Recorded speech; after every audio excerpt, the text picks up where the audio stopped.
By the time I was 8 years old, back in 1999, I already had a reputation to uphold.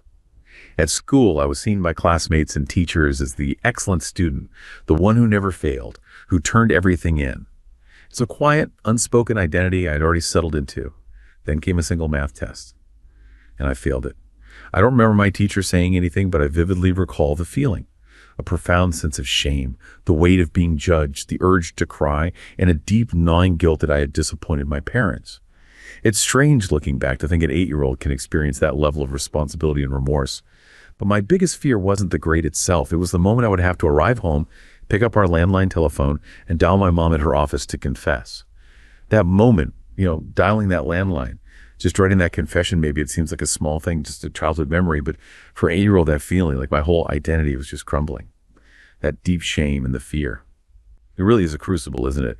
It really opened my eyes to this huge, often totally unseen weight that kids carry. And, well, the very deep psychological roots of what we might call hidden anxiety. That's a really powerful place to start, because what you're describing there, it's almost a perfect example, really, of how these early experiences, these feelings of insecurity, of pressure, can lay down a very real, sort of sneaky foundation for emotional suppression later on. Sneaky, yeah. Yeah. For a child to take on that much responsibility, that level of remorse, just over one math test, it tells you so much about the pressures they're feeling, whether anyone's saying it out loud or not. Right. It's implicit. Exactly. It's this fear of judgment, of disappointment that goes way beyond just the grade. It's about who they think they are, their value being tied completely to how well they perform. And that's not just, bad feeling for a day. It's a core experience. It can literally shape how that child and then the adult they become handles challenges like that for the rest of their life. It really shows how fast a kid builds this whole identity around what other people think, around that external validation. And the emotional fallout when that suddenly gets shaken, it's profound. Okay, so we're digging into something much more complicated than just, a kid getting upset about a bad grade. This isn't just being sad for a bit. It's like the actual structure of their inner world. Yeah. So when we start doing that, especially as kids, pushing away those uncomfortable feelings, those thoughts, what's actually going on? It's not just a mental trick, is it? What's the science say happens when we bottle things up? No, you're absolutely right. It's far from just a mental trick. It's physiological. It's neurological. It sends ripples right through your whole system.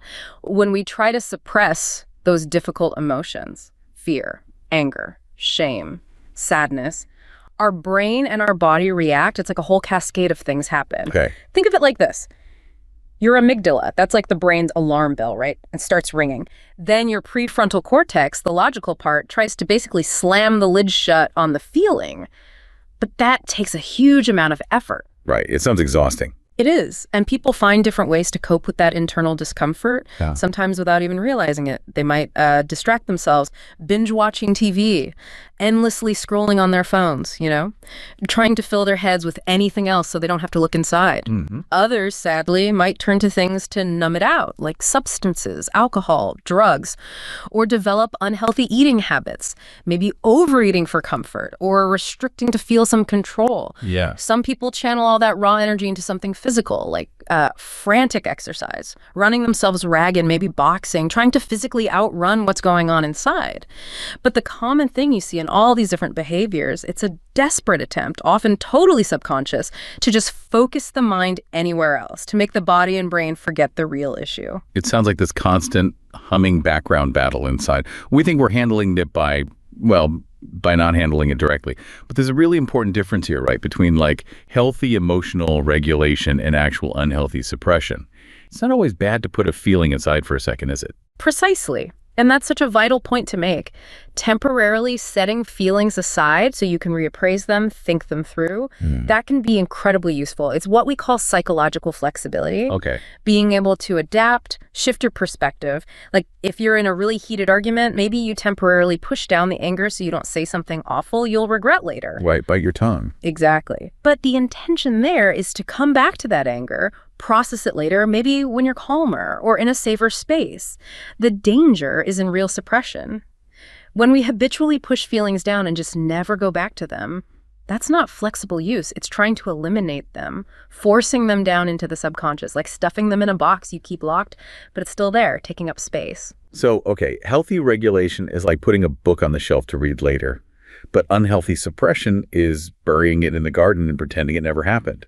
Why do we do that? What makes us put such a tight lid on everything inside, especially when it seems so obviously bad for us in the long run? Well, there are loads of powerful reasons, often going way back to our childhoods, our upbringing, and just, how society works. We might suppress feelings that are seen as socially unacceptable, intense anger, maybe jealousy, deep sadness, because we learn early on they're seen as disruptive or, frankly, unattractive. Kids learn really fast to swap out an uncomfortable feeling for one that gets a better reaction, or just hide it completely to avoid getting told off or disapproved of, or just so influenced by what others expect. Think about modern life, right? The constant pressure to perform, to keep going. It often sort of demands we put a lid on emotions just to function. Yeah, keep a stiff upper lip. Right. Whether that's keeping a professional face at work or even just surviving in a difficult family where showing emotion might actually make things worse, might invite more conflict or trauma. In public, big displays of anger or grief often make people uncomfortable, so we learn that some feelings are best kept hidden. And honestly, many people just weren't ever given the tools or the words or the confidence to express difficult feelings in a healthier way. They learned, maybe very young, that showing vulnerability wasn't safe or okay. That's a really powerful point. It's not just us choosing it. It's society kind of demanding we keep our insides tidy, like it's part of the social contract. But this has real consequences, doesn't it? What happens to those feelings we push down?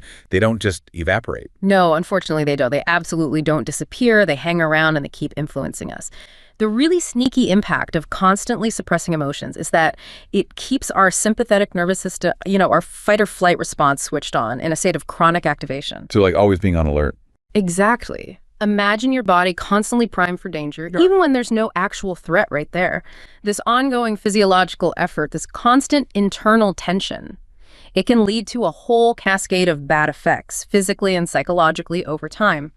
We're talking about things like chronic anxiety, persistent depression, lots of stress-related illnesses, digestive problems, chronic headaches. You know the saying, the body keeps the score. Yeah. Well, research is increasingly backing that up. It really does. And the fallout can be really alarming, right? More than just feeling stressed or anxious. Yeah. What are some of the deeper, more serious impacts that the research is showing?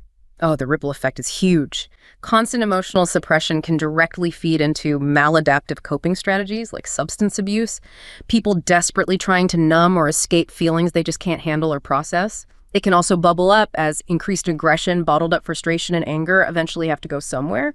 And the research points to even more serious long-term health risks that might really surprise you. Studies have consistently linked that effortful suppression of negative feelings with increased cardiovascular reactivity. Your heart rate, your blood pressure constantly elevated. That puts a huge strain on your system. Wow. There's even compelling research, like a big longitudinal study from Yugoslavia that followed people for decades, starting back in the 70s, suggesting a direct link between chronic emotion suppression and increased mortality, even from things like cancer and heart disease. Seriously? Cancer and heart disease? Seriously. When strong, unprocessed emotions like jealousy, fear, anger, guilt, remorse, when they're constantly pushed down, they don't just stay in your head. They show up biologically. They might compromise your immune function, increase inflammation throughout your body. It's a stark reminder, isn't it? Our mental state has a direct physical impact, often in ways we don't realize until it's maybe too late. That's truly chilling. The idea that trying to cope by being strong, by pushing feelings away, could actually lead to deeper harm, even serious illness. Which brings us to something really crucial, maybe even more profound. The legacy of trauma, especially when emotions get silenced really early on, in childhood. Indeed. What we often call repressed emotions. These are the ones pushed really deep into the subconscious, so deep the person might not even know they're there. And they often come directly from significant, sometimes traumatic childhood experiences. Right. A child's brain is still developing, it's incredibly impressionable, and they absolutely depend on caregivers for emotional co-regulation, for learning how to handle feelings. So if kids aren't given safe, reliable places to process their feelings, if they're shamed for crying, told their tears are weak, punished for being angry, then chronic suppression can tragically just become their default way of coping. It's like a survival mechanism that backfires. It's exactly that, a tragic irony. The very thing they do to try and survive a difficult or overwhelming situation ends up causing profound, lasting harm, psychologically and physically. And the role of caregivers here is just absolutely critical. They're supposed to be the safe harbor, the ones who reflect and validate a child's inner world. Without that foundation, kids are left navigating this incredibly turbulent internal sea all alone, often developing really complex, unhealthy strategies just to get by. That connection, that my own, deeply personal memory of failing that math test, the shame, could actually be a small window into this much bigger systemic issue of childhood trauma and academic struggle. It's really profound.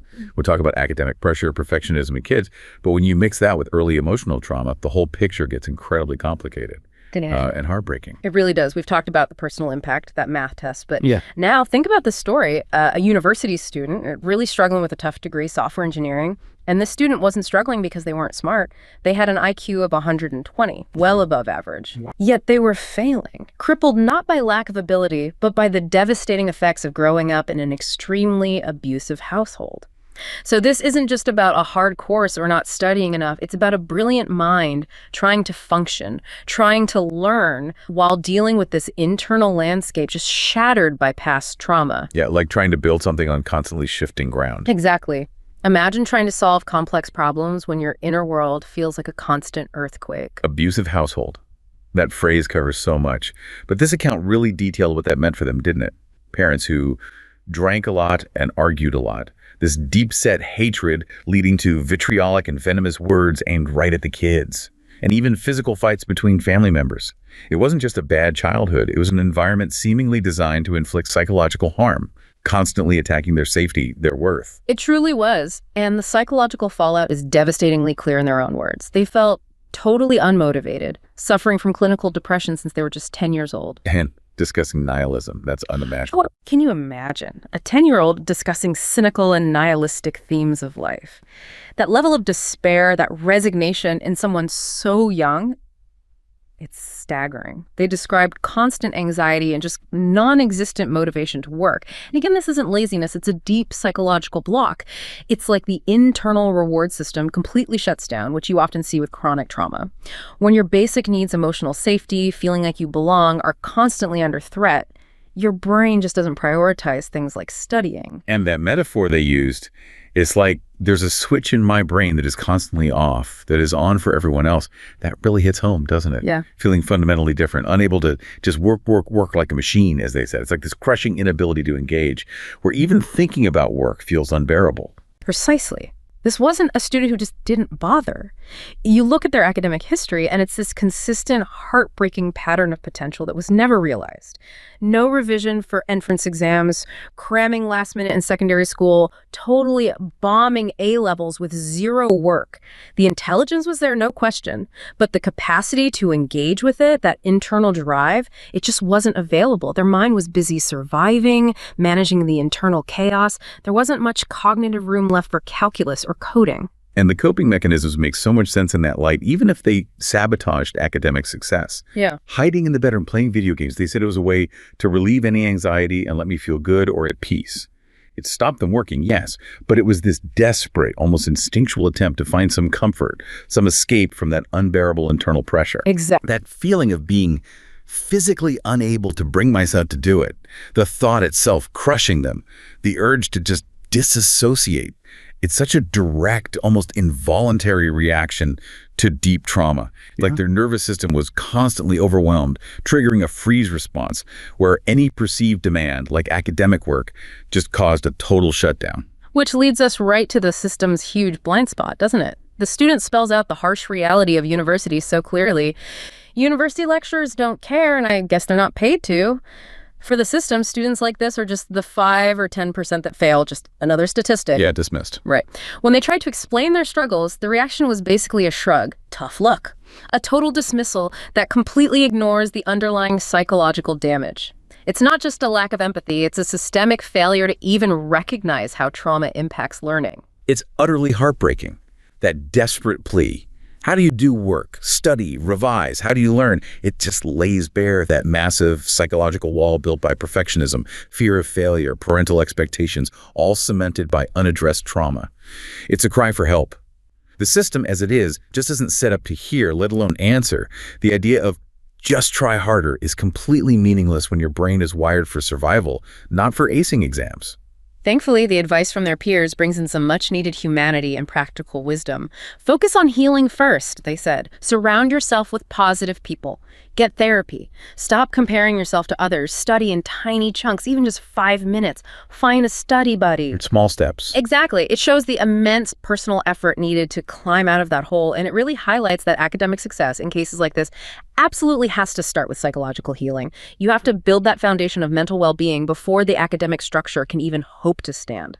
It's about slowly, patiently helping a brain that's been stuck in high alert mode for years understand that it's safe now, safe enough to learn, to engage. So we've peeled back these really complex layers of individual struggle, the deep psychological effects of trauma. But these personal battles, they're almost always tangled up with much bigger societal issues, aren't they? That student story, or even my own little math test story, they take on a whole new, much heavier meaning when we zoom out and look at a place like Colombia, a nation that's been dealing with deep trauma for decades. Absolutely. Colombia provides such a stark, complex example. A nation scarred by more than 60 years of internal armed conflict, it started way back in 1958. And this isn't just history, it's an ongoing reality. By 2022, it had created over 2.17 million internally displaced people, IDPs. 2 million people forced from their homes. Imagine being forced to leave everything behind, maybe multiple times. And on top of that ongoing crisis, you have the massive recent influx of nearly 2.5 million Venezuelan migrants seeking refuge. You put those together, and you have what can only be called a profound, multi-layered, deeply rooted humanitarian crisis. Basic stability becomes a luxury. And it's not just numbers on a page, is it? It's about actual emergencies, structural violence that kids are living through every single day.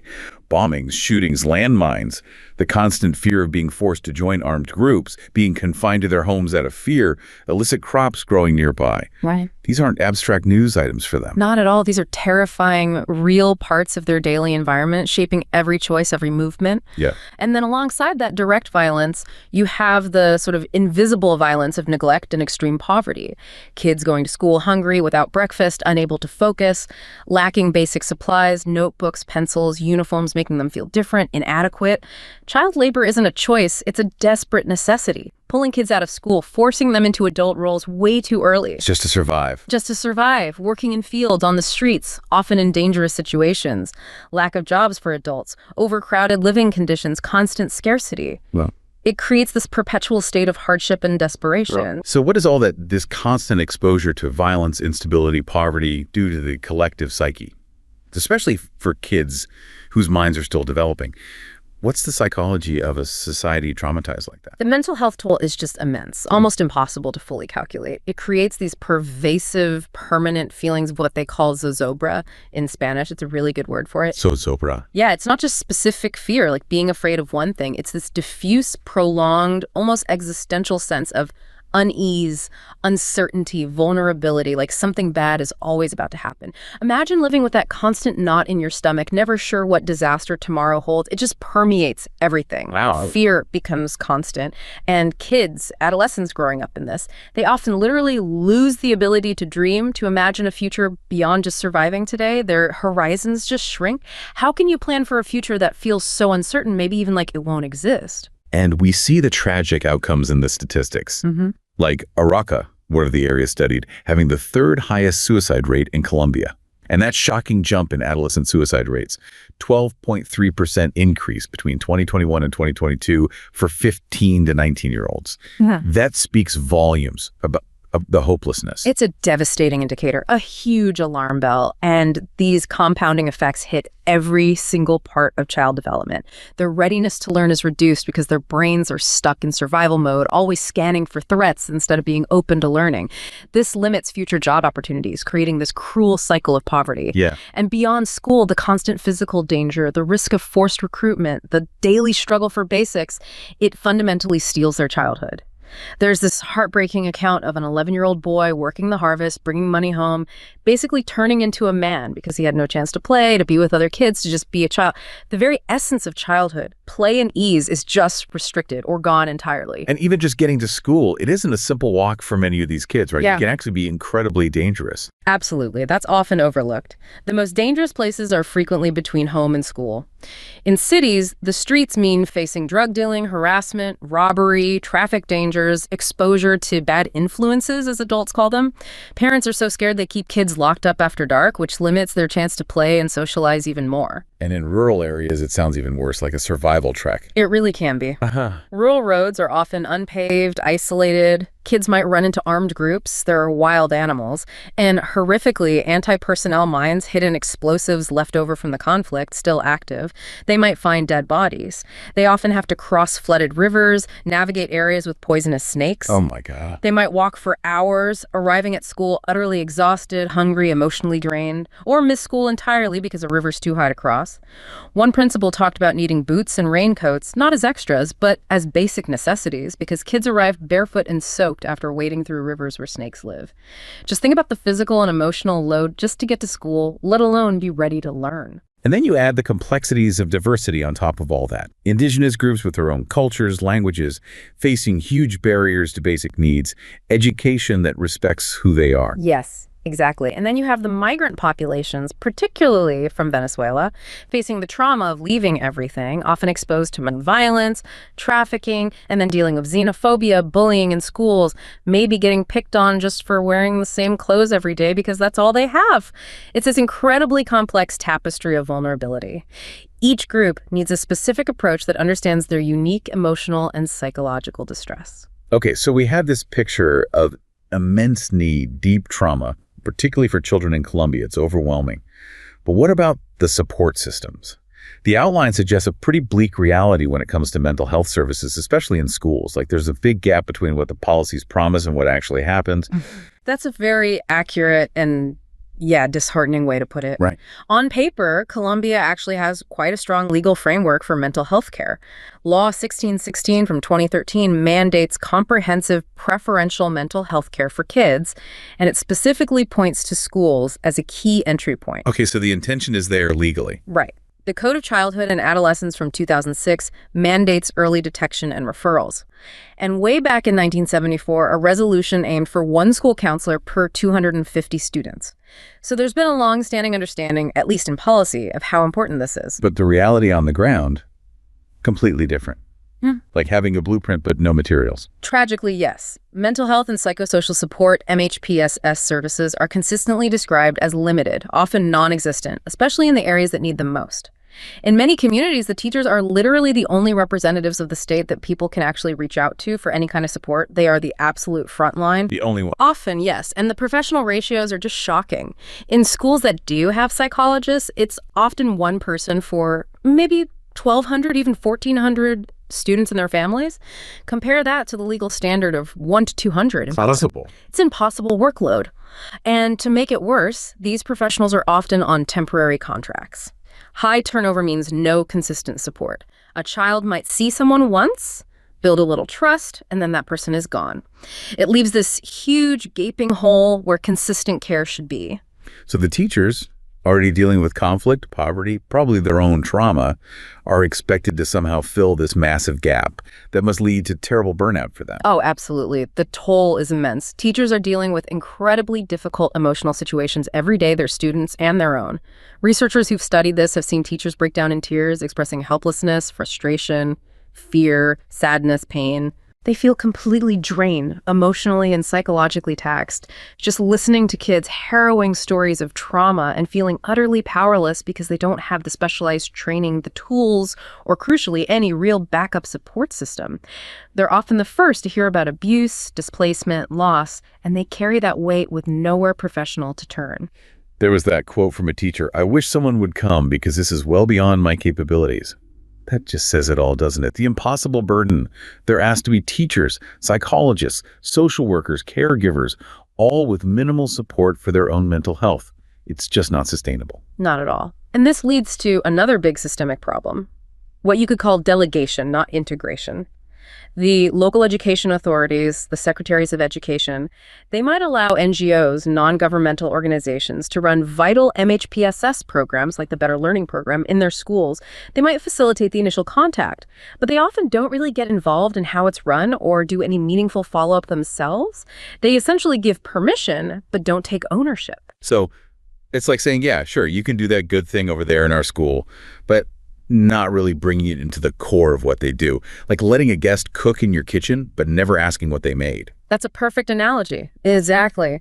And this passive stance creates a huge problem for long-term sustainability. Without real buy-in, active engagement, integration from the education authority at every level, these crucial programs stay completely dependent on the NGOs, on their funding cycles, their changing priorities. Right. When the NGO leaves, the program leaves. Precisely. As one frustrated implementer put it, if you don't inquire about something happening in your own house, it implies that you're not interested. This lack of institutional ownership just kills any chance of long-term impact. It leaves schools totally vulnerable when the external funding or support inevitably shifts or disappears. The policies exist, the laws are there, but the actual financial and political will to make them a consistent, integrated reality in schools, it's mostly missing. It's clear. Schools are up against huge challenges, especially in these really difficult places we've been talking about. But even with all those barriers, that scarcity of support, there seems to be this really powerful, almost universal belief that schools are more than just places to learn academics. They're seen as vital sanctuaries, as springboards for a child's whole life. Oh, absolutely. The value people place on school goes way, way beyond just reading and math. Teachers, students, parents, they all deeply see school as a place to develop crucial social and emotional skills. It's where kids learn respect, how to value differences, tolerance, empathy. The soft skills, the human skills. Exactly. Teachers talk about it beautifully. They see their role as offering trust, affection, and love, providing active listening, guidance, support. Their mission really is about shaping good humans, helping kids be at peace with oneself, creating that sense of belonging and well-being. So it's about building the whole person, their character, not just filling their heads. And for the kids themselves, it's not just about marks either. It's about connection. And crucially, about having a future. Precisely. Kids go to school not just for lessons, but to see their friends, to play, to learn important life values like responsibility, honesty. They see school as the place to build a life project, a vision for their future, their career, their place in the community. Hope. Yes, hope. And critically, it's seen as the way to avoid different paths, which usually means avoiding dangerous activities, gangs, exploitation, things that might be the only other option in places with no opportunities. Parents echo this constantly. School is the gateway to becoming someone in life, offering economic chances, a way out of harmful environments they might have experienced themselves. And let's not forget, in many of these vulnerable places, schools provide essential basic services, like food through the PAE program, making sure kids get at least one good meal. And sometimes school is the only place they might find any psychological support at all, however limited it might be. Which brings us to one of those potential beacons of hope you mentioned. The Better Learning Program, or BLP. Tell us more about that. How does NRC's program try to step into this huge need? The Better Learning Program, developed by the Norwegian Refugee Council, is a really significant initiative. It's basically a psychosocial support and social-emotional learning program that gets integrated right into education programs in emergency settings. Its core aim is really profound: to help children recover from trauma, from conflict, from displacement by actively making the conditions for learning better. Yep. It's not just a curriculum, it's a whole multi-layered approach designed to bring back a sense of normality, a sense of hope. It works by mobilizing the child's entire support network, their caregivers, their teachers, counselors. It's built on the understanding that real learning can only happen when a child feels safe, seen, and supported. Sounds really holistic. And what's the impact like on the ground? Does it actually seem to make a difference in these kids' lives, in these communities? The perceived impact is definitely palpable. You hear it from everyone involved: students, teachers, community members. First off, and this is huge, it leads to enhanced emotional intelligence. Teachers say they become more attuned to the emotional states of their students. They get better at spotting distress, which is so important for intervening early. Yeah. And the students themselves report learning things like how to control my anger and talk about my feelings more openly. There's this great example where they adapted the program's Miss Git character. It's a friendly monster to create exercises like the inner dragon. Kids learn that when they're angry, they need to lower the dragon. It's a really tangible, kid-friendly way to grasp emotional regulation. That's brilliant, making something abstract like anger management so concrete and playful. So it helps the kids, but it sounds like it helps the teachers too. They're really tough jobs. Absolutely. Teachers gain improved classroom management skills. They learn effective strategies for managing classroom dynamics, which helps create a more inclusive and respectful classroom environment. And you see this translate directly into positive student well-being. Kids seem happier and more confident. They show better emotional stability, better ways of managing stress. The whole school culture can transform. You see more unity, more collaboration, more respectful interactions between everyone, which, maybe surprisingly, makes the actual academic learning more effective too. Ultimately, BLP is seen as shaping the whole child, giving them vital life skills, resilience, self-awareness, empathy that go way beyond grades. It's like building really strong emotional scaffolding for them. But even with a program that sounds as impactful as BLP, the reality of coping with trauma is still messy, right? Yeah. There was that interesting observation that kids don't always use the specific BLP coping techniques when they're outside the classroom. Yes, that's a key insight. And it really speaks to how complex and personal coping actually is. BLP gives them valuable tools, strategies, but often once they're outside that structured school setting, back in their possibly chaotic home lives, kids tend to revert to their own sort of ingrained methods for handling tough emotions. Like what? Things like sleeping it off, listening to music, asking a parent or friend for help, praying, maybe crying alone in bed, wanting to be alone, spending time with pets, going for walks. There's that really poignant comment from an implementer. When you're angry, you forget to breathe. It's a stark reminder that even when you've learned techniques, raw emotion can just overwhelm you, making it hard to remember or use those strategies in the moment. So they're not necessarily doing the chocolate and candle breathing exercise from BLP the second they get upset at home. Life just kind of gets in the way of applying it perfectly. Exactly. But, and this is really important, that doesn't mean BLP isn't working. You can actually see it as a significant positive. The fact that kids are using any coping strategies, whatever they prefer, can be seen as a huge improvement. It suggests they have a greater awareness of emotional management now. They understand that feelings are something you can actively work with, not just suppress or act out on. It implies that the focus on PSS, maybe brought in by programs like BLP, is prompting them to try and manage their emotions, even if they default to their own familiar ways. That's still a massive step up from just silent suppression or feeling completely overwhelmed. It's about empowering them to cope, not forcing one specific method. Okay, so if BLP isn't a rigid one-size-fits-all thing, then adapting it, really contextualizing the support for each unique community, must be absolutely crucial for it to work well. It sounds like the program's real power is in its flexibility. It truly is. That adaptability is definitely a cornerstone of why BLP seems effective in Columbia's incredibly varied and challenging environments. It's not just a standard curriculum dropped in from somewhere else. It's a flexible framework that gets carefully woven into and adapted for different regions, different community needs. How? Well, for example, in some places, they cleverly combine it with academic help to tackle both the psychological and the learning gaps together. In others, it's used to actively find kids who've dropped out of school, giving them the psychosocial support they need to come back. It can be tailored for older adolescents, focusing on their specific needs around trauma and development, or even adapted just for vulnerable Venezuelan girls, recognizing their unique experiences with displacement and gender violence. So how does that deep adaptation actually look on the ground? Can you give some examples? The examples are really quite inspiring. In Nariño, for instance, they integrated aspects of Andean culture using traditional crafts, symbols, stories that really resonate locally. In schools with no electricity, where videos are useless, they found ways around it, creating new, engaging materials that don't need tech. In Arauca, where security is a huge issue, it means constant communication with teachers, monitoring dangerous roads daily just to ensure safety. Right. The adaptations are really detailed, adjusting materials for indigenous customs and images, even modifying the Mesquite character to help teach basic math and reading where those gaps are huge. This deep, careful contextualization makes sure the program isn't just some theory being applied, but something that's truly relevant and accessible, and therefore actually effective for the people it's meant to serve. It's about meeting them right where they are. That level of detailed adaptation must require incredible local knowledge and real dedication from the people implementing it. They sound like more than just facilitators. Oh, absolutely. They are cultural brokers, community insiders. The success hinges on these local implementers. Their intimate understanding of everything, local customs, dialects, even the movements of armed groups, which is highly sensitive, is crucial to make the program relevant, effective, and above all, safe. They're the ones who build the trust, bridge the gap between global guidelines and local reality. Without them, it would just be another well-meaning but ultimately ineffective outside program. But even with all that amazing effort and adaptation, there's still that persistent missing piece, isn't there? Yeah.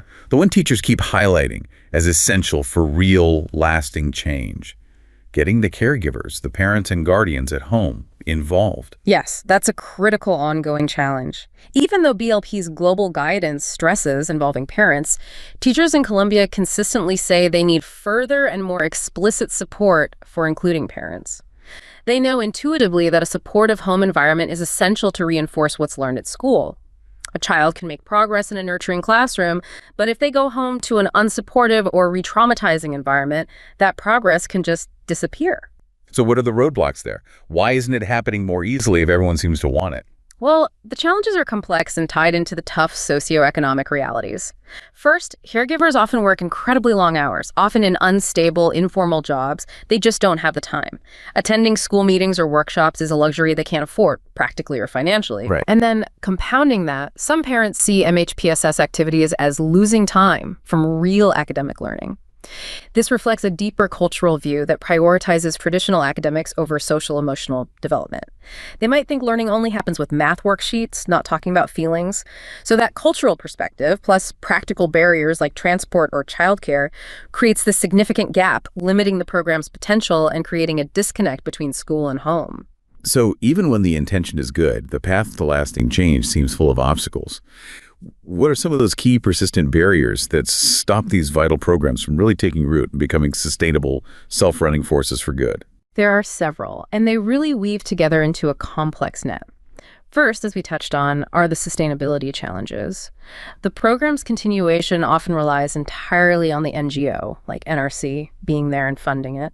For real sustainability, BLP needs to be truly integrated into the official curriculum, into what's called the Educational Educative Project, or PEI, under the pillar of knowing how to be social-emotional learning.